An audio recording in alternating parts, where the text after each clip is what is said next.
The Howard Stern Show. Tell me about Joni Mitchell for a second. You were out of your contract with the Byrds. You're a free spirit, and you go to Florida, and you walk into a coffee house, and you discover Joni Mitchell. Like she's in some coffee house, and you hear that woman singing. She pasted me against the back wall, man. She was singing something like Michael from Mountains or Both Sides Now, and I just couldn't believe there was anybody that good. She was awesome. She's the only person I've ever seen actually play a dulcimer and make it sound good. Oh, man, she creamed me. She just knocked me against the back wall, and I immediately got a terrific crush on her. And, and you became lovers, though, right? Yeah, for a long time. About a year. But before James Taylor was her lover. Yeah, before anybody. Because James was on the other day. He was saying he fell so in love with her. They were together for a year, and she just one day, they were making plans. They were going to spend their summer on Martha's Vineyard. He told the story the other day, and he goes, and she just said, she looked at me and just said, I don't think this is happening. And then she they just were left. flying to Boston. And she goes, No, I don't think so. It was a long list. You got to say, there was me, and then there was Nash. Right. Who was probably the best thing that ever happened to her.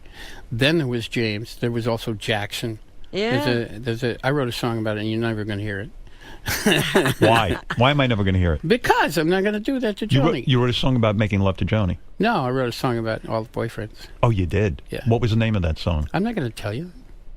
But did that bother you, that like when you lost Joni Mitchell to Graham? Not at all. When it passed from me to Graham, I thought it was the best thing in the world because I was already in love with Christine. When you finally hook up with Stephen and Graham, and you put out the first brilliant Crosby, Stills and Nash album, which, by the way, Joni Mitchell introduces you to Graham Nash, right? She brought him over to the house one night. No, Cass. Cass did? And that's where you guys harmonized, right, for the first time? Well, no. And see, this is an ongoing thing. When you talk to Stephen, he's going to tell you it happened at Cass's house. Right. Graham and I and Joni all know it happened at Joni's house. That's what I was saying. It happened at Joni's house. It happened at Joni's house. There's no question.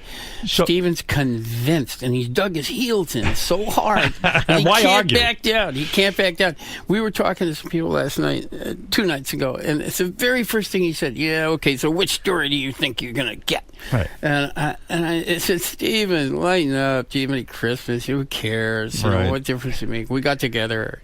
But it was at Joni. It was at Joni Mitchell's house. Yeah. And you put out the first album. It's brilliant. I remember hearing it, and I was like, whoa. And the second album with Young, you were indifferent to Young joining the band. Stephen was against it, and Graham was against it. I was indifferent until I was sitting in Joni's driveway, waiting for her and Elliot to get back from something.